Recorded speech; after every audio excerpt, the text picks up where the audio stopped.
শঙ্করলাল দিগ্বিজয়ী পণ্ডিত, শানিত তার বুদ্ধি সেন পাখির চঞ্চুর মতো।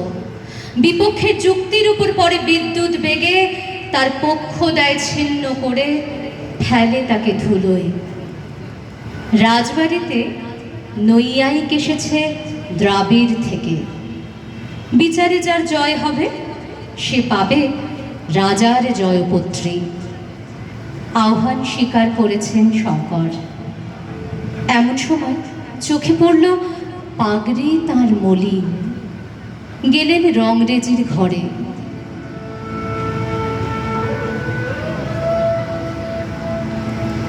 কুসুম ফুলের ক্ষেত, মেহেদি বেড়ায় ঘেরা, প্রান্তে থাকে জসিম রংরেজি। মেয়ে তার আমিনা, বয়স তার 17।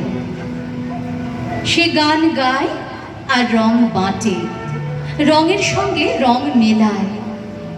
বেনিতে তার লাল সুতোর ঝালর, চলি তার বাদামি রঙের, শাড়ি তার আসমানি।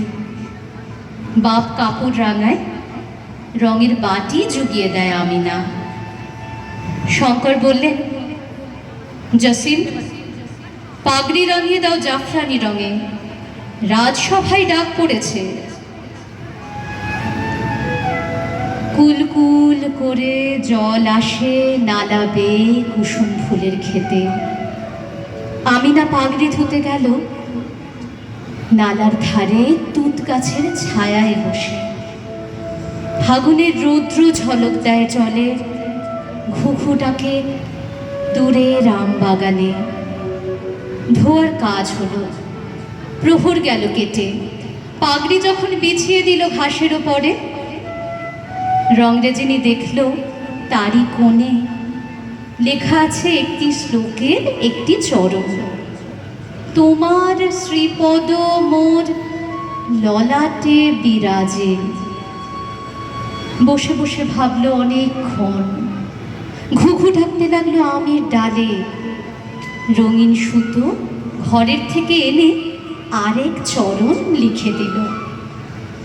পরশ পাইনে তাই হৃদয়ের মাঝে। তোমার শ্রীপদ মোর ললাটে বিরাজে, পরশ পাইনে তাই হৃদয়ের মাঝে। দুদিন গেল কেটে। শঙ্কর এলো রংরেজির ঘরে। শুধালো, পাগড়িতে কার হাতের লেখা? জসিমের ভয় লাগলো মনে। সেলাম করে বললে, পণ্ডিতজি, অবুঝ আমার মেয়ে, মাপ করো ছেলে মানুষই। চলে যাও রাজসভায়, সেখানে এই লেখা কেউ দেখবে না, কেউ বুঝবে না। শঙ্কর আমিনার দিকে চেয়ে বললে, রংরেজিনী, অহংকারের পাকে ঘেরা ললাট থেকে নামিয়ে এনেছ শ্রী চরণের স্পর্শখানি হৃদয় তলে।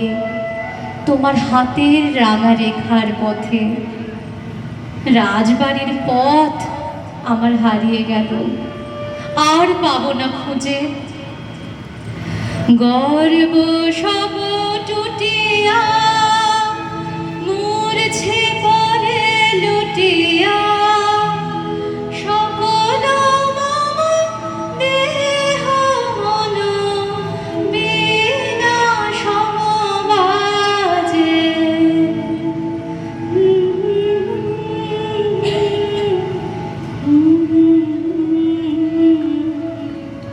ধন্যবাদ।